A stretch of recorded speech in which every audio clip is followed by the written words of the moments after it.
You're tuned in to Ask the Master Auto Technician. Car questions? Get answers right now. Call 850-763-0555. James Auto Center, we fix it right, guaranteed. Beep, beep, beep, beep, yeah. All right, welcome back to our show. I've asked the Master Auto Technician. We're going to be talking to Brian Armstead, calling all the way from sunny Maryland.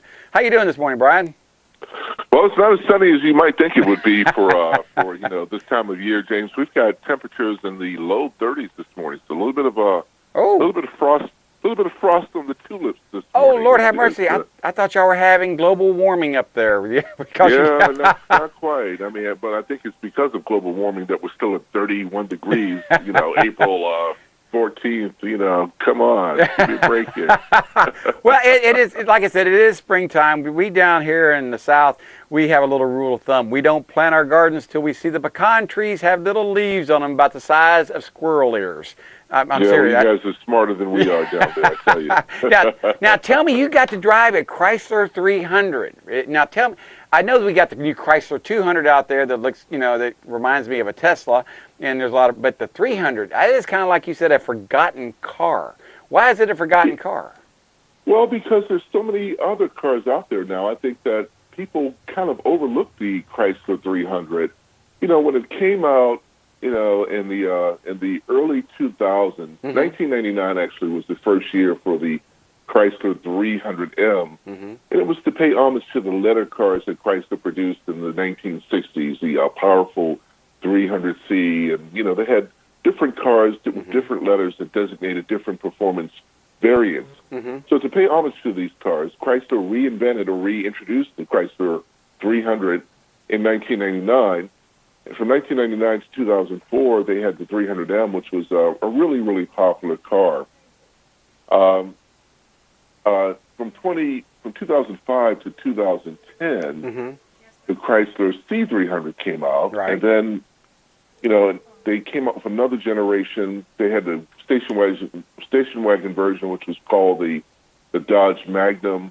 Right. Then they came out in 2011 with a totally different introduction for the Chrysler 300, and that's the car that a lot of people called like a baby Bentley because it had a Bentley-style grille. Right. It looked nice. Yeah. It did. It was a nice-looking car externally. I thought it was pretty darn nice. Yeah. Yeah, it's a very nice car, and I think I have the years screwed up here, but the bottom line is that over the years, the Magnum and the Chrysler 300 were like the hot sellers for the Chrysler brand. I think today, if you were to look at the sales numbers, the Charger and the Challenger, we spoke last week about the Challenger Hellcat, and the 200, which is an excellent car, have surpassed the 300. And when I got behind the wheel of the Chrysler 300, I'm like, you know what? This car still has it. It's still a very nice automobile, particularly if you get the SRT 8 version, which is just really, really powerful. I did not drive the SRT 8. I had the base Chrysler 300S. Well, the 300S is not necessarily the base car, but it's still a very, very powerful car. It had a 3.5-liter V6.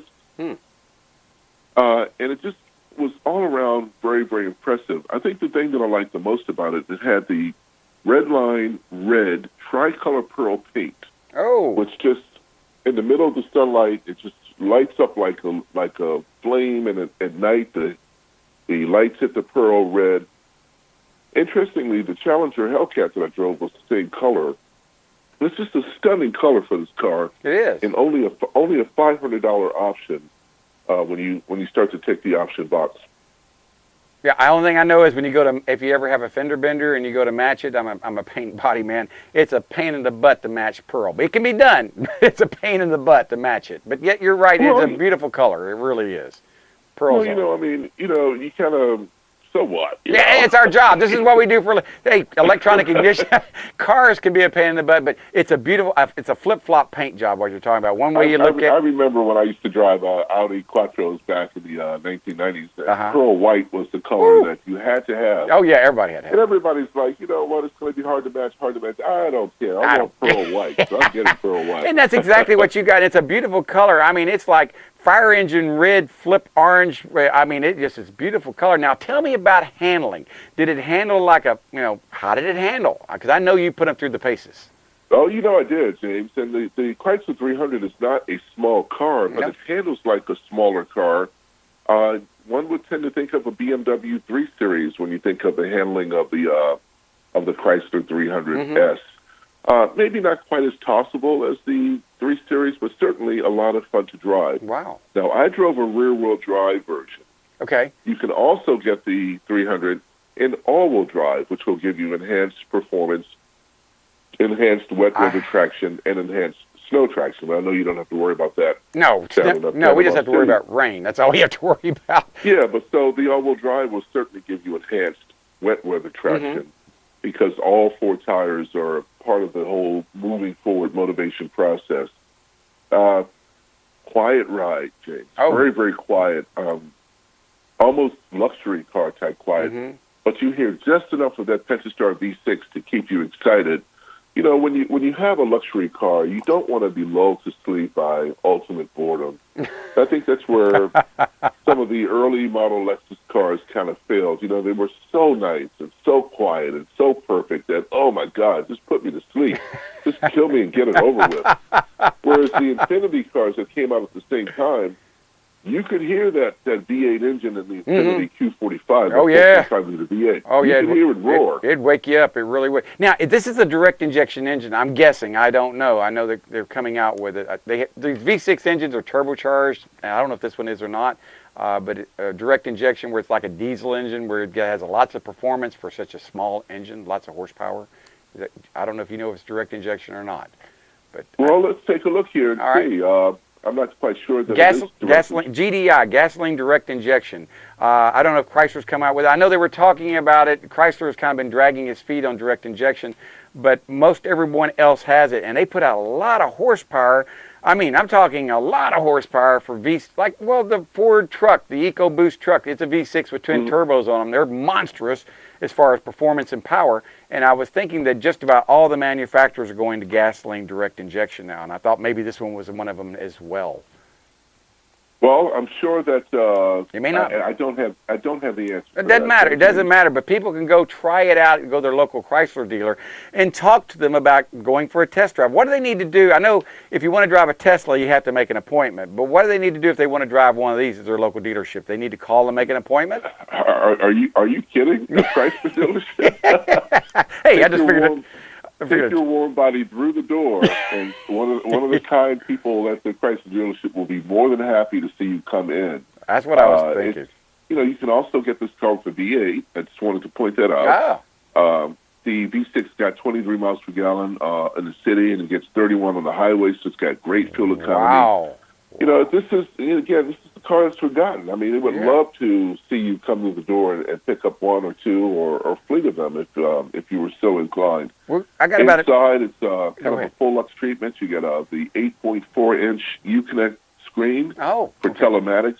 One of the best navigation HVAC control systems that I've experienced to date. Everything is just very intuitive, James. You press a button and you get your radio. You press another button, you control the fan. You touch this. When I say press a button, I mean touch screen. You touch the screen again, and you control the seat heat, and everything else is just very, very intuitive. It's right in front of you. You have a redundant display right in front of the steering wheel. The 8.4-inch navigation, of course, is in the center stack. That is part of the $3,200 option package, but worth every penny. But it's just a car that just fits you like a glove, and I wonder why more people don't consider the 300 series when they're all shopping for automobiles. Well, we're going to have to. I got to get someone else here to talk to in just a second. But if people want to know more about this car vehicle, go to Chrysler. Go to Chrysler.com and look up the 300. They have a special right now where they're offering some money back, cash allowance up to $2,500 on 2016 Chrysler 300s. James, it's an all-around terrific buy, and certainly encourage you folks to go out and check it out. All right, sounds good, Brian. I got to get Larry on here from the Fair Tax. Yep. And thank you so much for calling. Thank you. We will talk to you next Thursday, same time. And surprise me on another car. You do such a great job on this. You really do. I like Thank you, this. Dave. All right, talk to you Have a next great week. week. All right, you too, sir. I've got Larry Walters calling all the way from somewhere about the Fair Tax. And Larry, I want to let you know Glenn Lear was in today's paper talking about the Fair Tax. Your timing was perfect. Great job, sir. Anyway, tell me what's going on. Tell people about what Fair Tax is in case they do not know. Okay, well, what you're implying, James, and good morning. Good morning. Is that not that many people read the paper up there either? I think people can't read sometimes. I'll be honest with you. They read, but they don't understand. They don't comprehend. Yeah, I understand. I'm going through that right now with some legal information. Mm.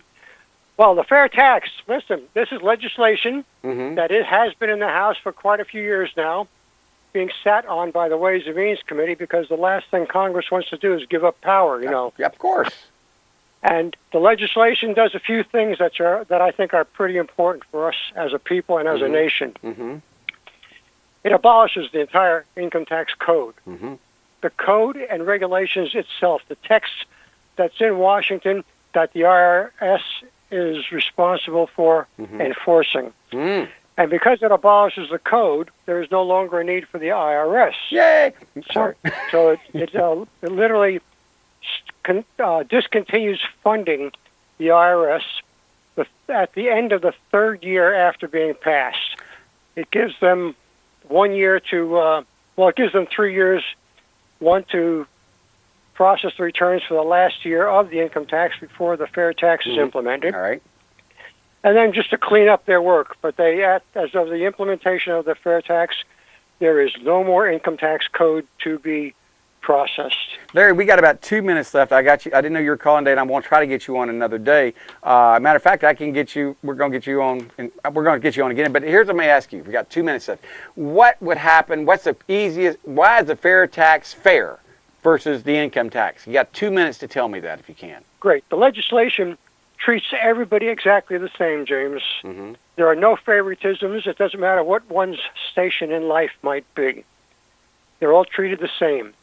But in keeping to that tenet, there are no exemptions from the fair tax other than anything that may have been previously taxed. In other words, used items are not taxed, whether it be clothing, appliances, cars, boats, planes, houses, whatever it is, there's no longer a tax on it from the federal government. If it's used.